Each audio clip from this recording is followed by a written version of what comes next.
Hello and welcome to the Mental Health Gaming Podcast. Once again, I am Bradley. And joining me this week, look, he got an assistant last week to try and help with some editing. And to be honest, the assistant was so much better. So, Stu, how you doing, Stu? Oh, great. That's going to make me look like I can't edit properly. Thanks for that.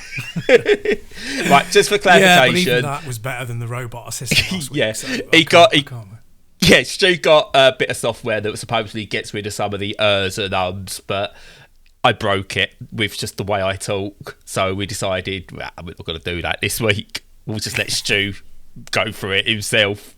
Yeah, only takes about 6 or 7 hours. It's no problem. Yeah. Moral of the story, don't trust robots. Well, there's that as well. Yeah.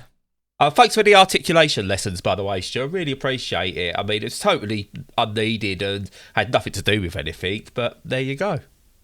Yeah, well, you know, I'm quite pompous and arrogant like that, so...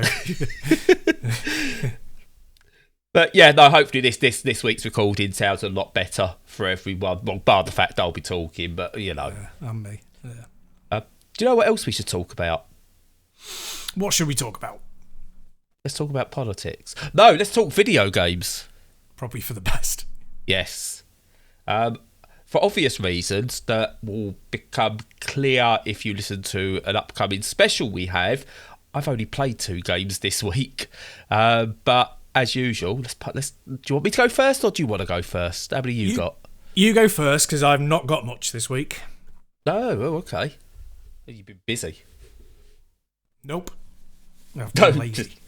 Yeah, same difference. I spent... We recorded at about 12:30 on was it a Thursday today? I'm not going to lie, I've had one of those days where kids got dropped off at school. I laid down for a 5-minute nap at about 9, and it's now 12:30. So, you know. Yeah. Nice. Anyway, we were meant to be talking about games. I've managed to put that off for a minute already. So, the first game I've been playing is a game called Norco, which is from Raw Fury and made by a company called Geography of Robots. And this is a genre I've been getting into a lot recently. I don't know if it's because it's slower paced and my tastes have changed and I can cope with this sort of pacing games if I'm having trouble with my vision and stuff like that. But it's a basic point and click. Very narrative driven. All the usual things you'd expect in a modern day point and click adventure. But what I really like about Norco is a couple of things. One is its beautiful art style. The things they could do with pixel art these days is absolutely sublime. It just looks beautiful. And the other one is its setting. Someone can correct me if I'm wrong. I'll let you have a little search in the notes if you need to, Stu. But I don't think I've ever seen a game set in South Louisiana and New Orleans before. This is one that the setting is just beautiful as well. It's sort of semi-post-apocalyptic, so Louisiana is kind of sinking because of various world events and what have you. Probably not too far from where the future is, but there you go. And you play a character whose brother's gone missing and you set out to try and find them. And this is all what happens after your mother's death and a few other little things happen. And the game starts out very, very simple, very basic mechanics to drive the narrative forward. And then it kind of goes places. So because it's set in the future, it's very sci-fi inspired. There's a mixture of the old and new, and it comes together really well. But the story kind of goes multi-generational as it progresses forward, and I don't want to say too much because it's not a twist, but you need to have the impact of it as you're playing it. What it's doing with what I think a lot of these point and click stories do, and no offence to the Monkey Island games of the past and Day of the Tentacle, things like that, the narrative of of games these days in the point and click genre have come on so much. I loved Monkey Island, I loved Sam and Max. I thought they were wonderful, quaint games, but the narratives were very video gamey. Whereas now, I think the narratives in these sort of games are the closest we're getting to something that can be considered literature worthy. And this is one of them. The story has engrossed me as a sci-fi type thing. I think it is absolutely wonderful. And what they do really well in this is the point and click side of things isn't the main draw of the game. So it's not doing anything clever with the point and click to try and draw you in. It's gone, this is our story. This is the story we want to tell. You're going to get through it. And it wants to tell you a story. And I think that's very important. If you've got a narrative-based point and click, the point and click stuff shouldn't get in the way. If you want a puzzle-based point and click, fine. Do you know what? Make it as convoluted as possible. But when it's narrative-based, a few light puzzles here and there to keep you interested is good. But the story here, it's outstanding. And I would say so far this year, it's probably the best story-based thing I've played. It's up there with... Do you remember me last year mentioning Lacuna? Yeah, played it myself. And I thought that... I thought that was a really interesting, well-told story. It's better than that. I think it tells a better story than the likes of The Last of Us. Just really, really good. I didn't notice any obvious accessibility options, but at the same time, I didn't notice them because it didn't need them. It looked like everything it needed was kind of baked into the game itself. So I didn't struggle. The text is overall, the stuff you need to read is bright and it's readable. And it's only when it becomes historical text does it go to like this weird browny colour on black. But it's light text on dark backgrounds and stuff like that. And the pixelated imagery is easily viewable. There's some bright areas, but it's not anything that's stopping you playing. It doesn't need to change because overall the balance, the contrast of the visuals is spot on. The UI really, really good, and the story is so damn good. I highly recommend this one. Sweet, yeah. No, 3 points on this. First off, I don't know how people can get bored of pixel art. Well, if it was poor, yeah, but it's like saying, "Go." I'm bored of Picasso, or I'm bored of Rembrandt. It's no,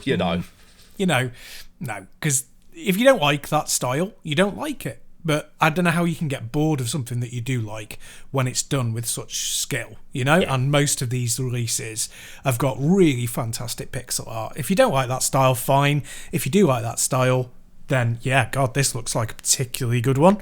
Yeah. So that's cool. Secondly, Louisiana, yep. Walking Dead Saints and Sinners that I talked about a few months ago. That's set in New Orleans, and also when it's sinking, I think it has a similar sort of, theory that it's going into the swamp. Yes. Year by year. But, the bayou it's definitely taking over. Yeah. But no, it's not been used a lot in gaming, I don't think. So it's definitely nice to have a revisit, and there's not going to be much crossover between the type of people who play Norco as a point and click adventure and VR gamers playing the Saints and Sinners and stabbing zombies in the head. So no.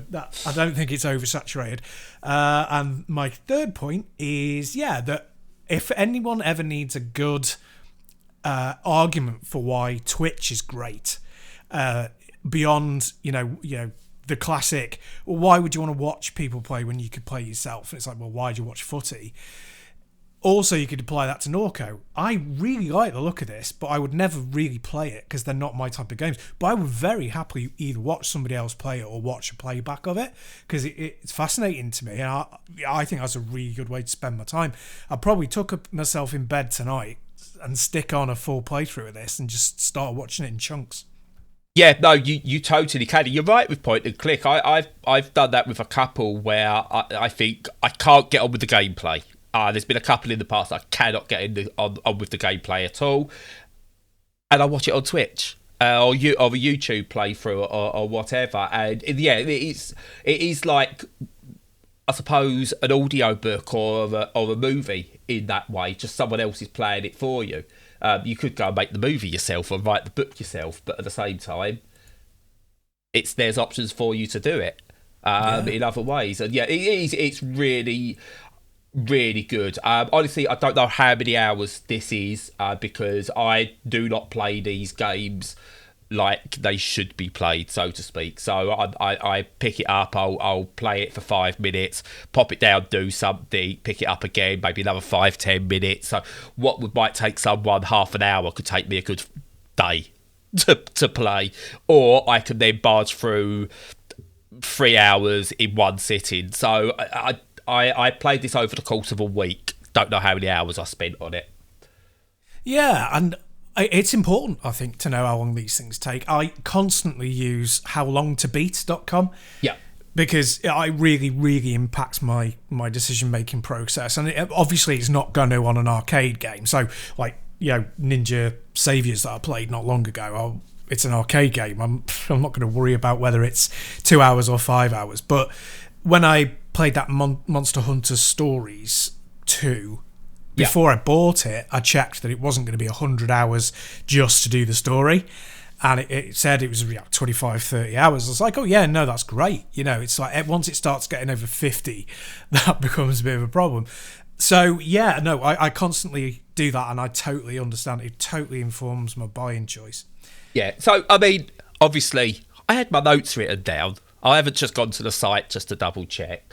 5.5 hours for the main story, 7 hours if you want to do the extras. It says 9.5 hours completionist.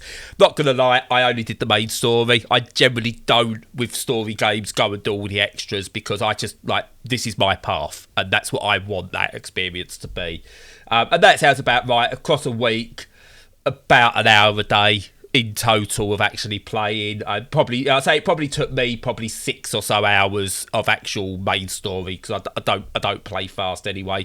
So yeah, easily some people could knock this out in a couple of days and get a really good book's worth out of it. Yeah, I'm sure that's right. Yeah, no, it's a great genre when it's done well. I think it's done well quite often because the people developing for it are clearly not going into it for the money or the fame. They're passion projects most of the time, these things. And I think it's really cool. Yep. So, moving on, what have you been playing, Stu? Well, only one this week, really. And the reason for that is, well, twofold.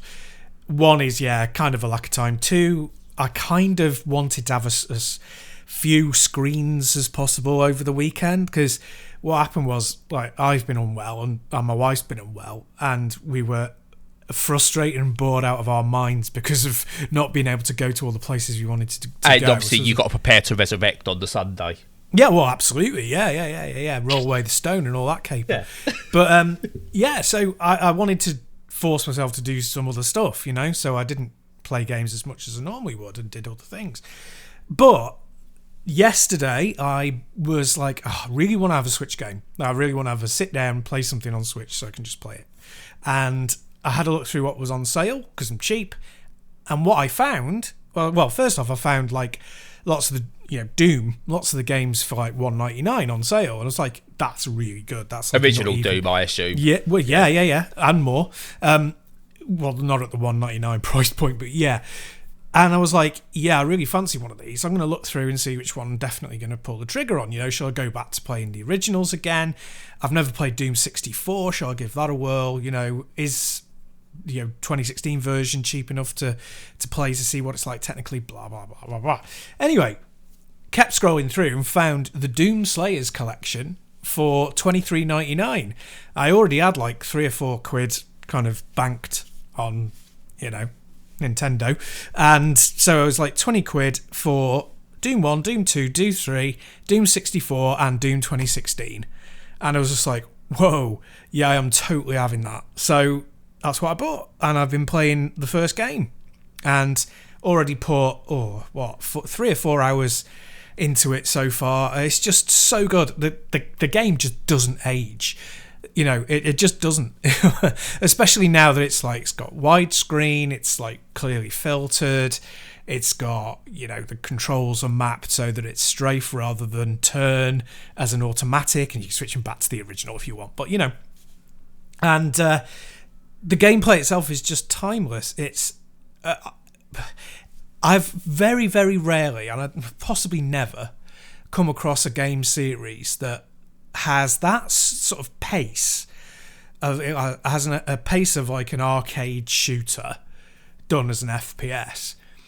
But the levels are designed as, fully immersive, mysterious, environmental puzzles as well. Yeah. It just never happens because it requires so much skill, talent, time, and also I think obviously that break into the market in the early 2000s of the COD style of it being a kind of a narrative shooter where everything's funneled and tunneled for you into a storyline, and everything's very corridor based, even if it doesn't look like it is. And that took over, and it kind of killed off the Doom thing. But it's just so good, and when you if you transpose the action in your brain from 3D to 2D and think of it as like a 2D game, it is very much like a 2D side-scrolling shooter and a run and gun, like Contra or something like that. Yeah. Very, very much like Contra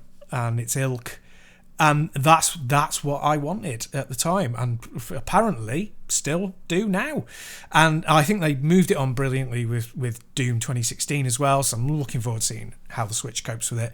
But a fantastic package to buy, really comparatively cheap for those classics. If you want to, if you've got the right type of Switch, which I now have, you can just hook it up to your monitor or your telly and play them, as God intended, but works perfectly well on handheld as well.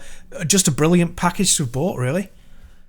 I think with Doom, the original Doom, it's up there with Tetris and Super Mario and the likes of. These are the blueprints for all of future gaming. Yeah.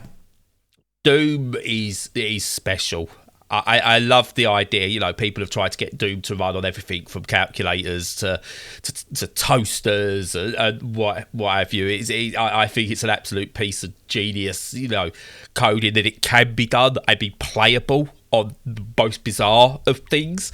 And it's still, every time I play it, I'll pop back to it, say at most once a year. I'll pop back to it and play through some of it. Sometimes I'll go a couple of years without touching it, but it still feels modern. Every time you play it, it still feels like a modern game. It doesn't feel like something that should be left in the past and appreciated. And I think that goes again with Tetris and Mario Brothers. None of those games feel like old games at all, even in their original forms. And Doom. I could wax lyrical about Doom for a long, long time. I'm not good at FPS games on the whole, but Doom I absolutely adore. And it's the only FPS I've properly completed, I think. I've beaten Call of Duty, don't get me wrong, but Doom I've managed to beat just once on the hardest difficulty, and I've never done that with an FPS before. I generally play it on the second level, which I can't ever remember what it's called now, the second difficulty. But yeah, absolutely adore it. And you're tempting me to go and pick it up and play again on my deck. Oh yeah, I might play it on the deck. Well, there you go. You see, you can play it for free on the deck. I'm pretty confident that'll be like a platinum rated, straight away play kind of thing. Yeah, I think I own it on Steam somewhere anyway, possibly, who knows, but I'm gonna play it. Yeah, I just meant that it would be rated for Linux. God, the word dropped out of my head. It'd be rated for Linux, so you can play it immediately on deck without having to faff around. That'd be hilarious if you could play it on everything, but it couldn't play on deck. I know. Yeah, but because of that desire for it to run on everything, that'll have been one of the first things they got it converted. And the most recent thing that I saw it running on was a pregnancy testing kit. Yes. A digital pregnancy testing kit. I can't wait. I actually thought, when we eventually get like human implants and stuff like that. So like you're playing everything in your brain. It's all done. Yeah, Doom, please. Literally hook it into my veins. Yeah, totally. Yeah, it's like you mentioned with Super Mario. Well, even that's not quite the same, but pretty much the same. Is like what it feels like they've done, and I'm not sure this is the case, but they went, right, okay, well, we want to make an adventure, and we want to. I've got these ideas for this theme, for all these creatures, and for all these ways that you can explore the environment, and therefore it's going to fall into looking something like this. And most games aren't produced like that. Most games are like, we're going to make an FPS and we're going to do a platform game and. Whereas I feel like Mario, still to this day, is like, we're going to do these things with Mario. Let's see if that becomes 2D platformer, something in 3D on the 3DS, whether it's going to be fully 3D adventure, whether it's going to be a pseudo 3D thing. They're just like, I want to tell this story. I want the gamer to be able to interact in these exciting ways with these characters I've thought up.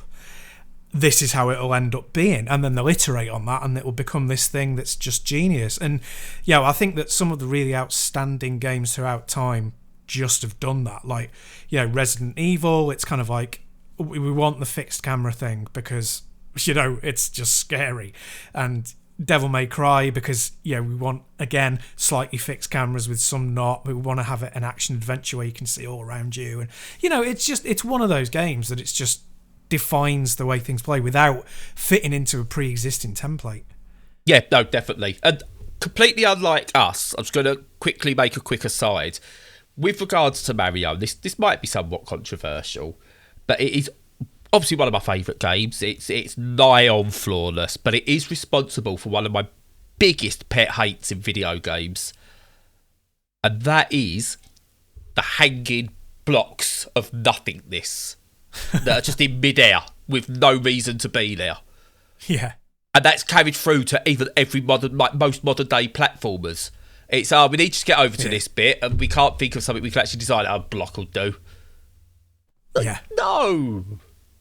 Damn you, Mario. I know, and it makes sense in that world because it's kind of, that's part of its abstract kind of arbitrary nature. But I think it works because, as we know with Super Mario, it takes place on a stage. Well, that's right. You find out in Mario 3, don't you? Yes.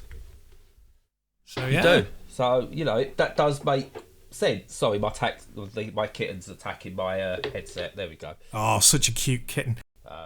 He's a cheeky little thing. Well, I've seen the pictures and the videos. It looks very, very cute. He is. He's very cute.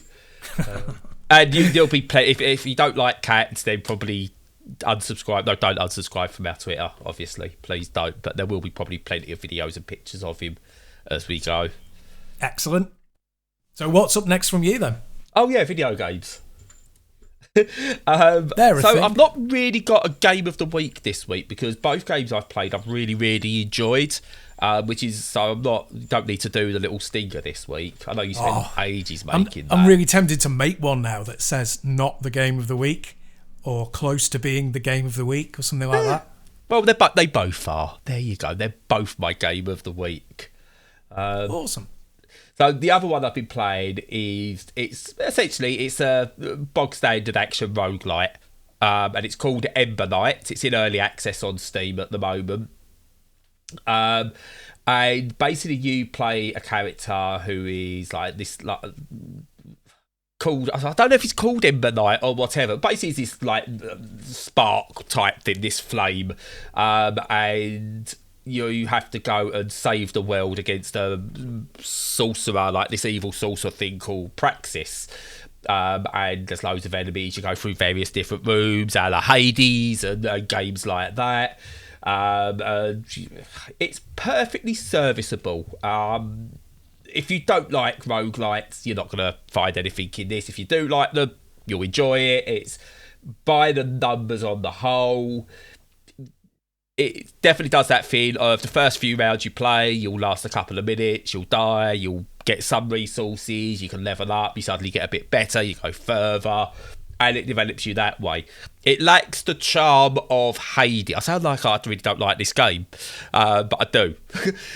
It lacks the charm of Hades in the way it tells a story. But it's tried to do that thing Hades does, but it just doesn't quite work as well. Thankfully, it doesn't need to, because I actually really enjoy the combat on this. It's very simple. You've got a dodge mechanic. You've got one weapon to start with. You can upgrade that weapon, get various different power-ups and relics that will give passive or active, depending on what ones you get. You do get a secondary long-range weapon. And again, you can then mix and match. You can do all that as you go. And yeah, it's really good. It's 1 to 4 players. I've only been able to play this in single player, and it's perfectly playable in single player. I've never really played a roguelite in multiplayer before co-op, so I'm not sure how well that will do, but it does what it needs to do in single player. And I think most runs I've unlocked something new, so it keeps it fresh and it makes you want to go back in again. Pacing wise, it's good. Each room doesn't get progressively more difficult in terms of adding more enemies and more enemy types. You might actually go through a run where the rooms settle down a bit and allow you to get used to things before ramping up again. So it's got a really interesting pacing to it. And I say, when you get the different relics that you can equip throughout your runs as well, it changes up the play as well. It uses, I suppose that's the way I'd say it is, it kind of uses different earth elements. So there's ice, there's fire, etc., etc. And it brings all those together. And like a lot of these games, it's about finding the right synergy for your own style. And yeah, it does that really, really well. It's not doing anything new, and it doesn't need to do anything new. It's not Hades, but if you've finished Hades and you're looking for something else to play, yeah, go for this. And the bosses are good as well, by the way. Just to point out, I really enjoy taking on the bosses on this. I've played some before where you get there, you just go, what? This is the boss, and I've got no clue how to do this. Whereas this one, it kind of introduces you to bosses well. I can't explain fully what the differences are between other games and this, but I felt like with this, the bosses were an event, and I was able to go into them and work them out before it slaughtered me, which I thought was a nice change of pace as well. But yeah, really, really good, really interesting game. Enjoying it.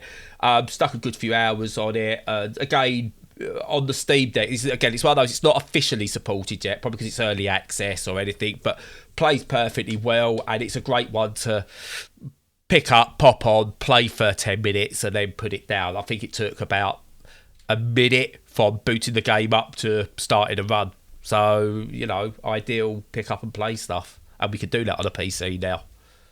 Yeah. Yeah, no, I mean, it's funny with roguelites and roguelikes. I kind of go back and forth on them. And, if you take what I'm doing with Viewpoint to try and complete that on 1 credit, each level lasts about 3 minutes and there are 6 levels. So if I'm doing quote unquote a run, then I can get now to the end of level 3, and that's a time investment of 15 minutes, and I expect getting a 1 credit completion on it is going to take me in total probably about 10 hours. Now with roguelikes, they're kind of 10 hours is what you often put into completing the first couple of levels, and the difficulty tends to be so high in a lot of them that you're going to see those levels that take a very long period of time over and over and over again. And I think it has to have a click, it has to have something in it that really justifies spending that much time seeing those same levels over and over again and doing the same things over and over again to pay off that time investment. And some of them do. I just think that the majority of them, well, certainly for me, they don't. No, I agree. I agree with you. Hades is a prime example that feels fresh every single time you go into it, and you look forward to going into it. I have played others where, you kind of, I've got to get through this bit again to get to. Whereas this, it's erring towards the side of Hades, where The first room generally is identical, so there's like 4 or 5 enemies just to get rid. It takes a matter of seconds, and then you branch off until you get your first in-run relic, and then it changes things up. But those first initial 2 or 3 rooms take all of a minute in total, if that, to get through. So it does that onboarding each run quite well. It knows you want to get through them, and then it starts ramping up the difficulty. But that's when it then changes. You don't feel like at any point you're going, oh, this bit again.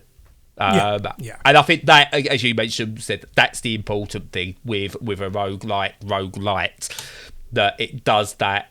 First part has to be spot on, because if it's not, you've lost a player. Yeah, totally. I agree. But yeah, that's that really.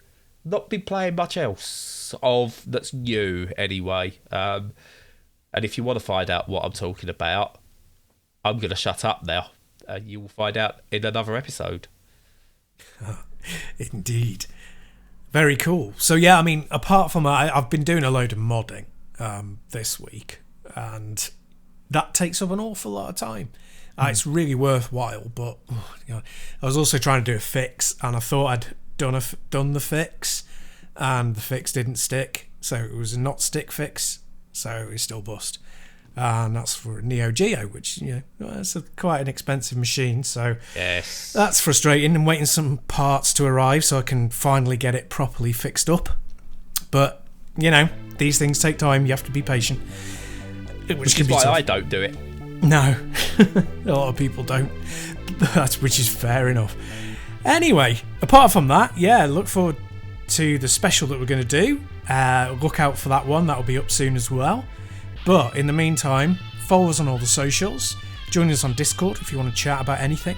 And in the meantime, stay safe and stay sane.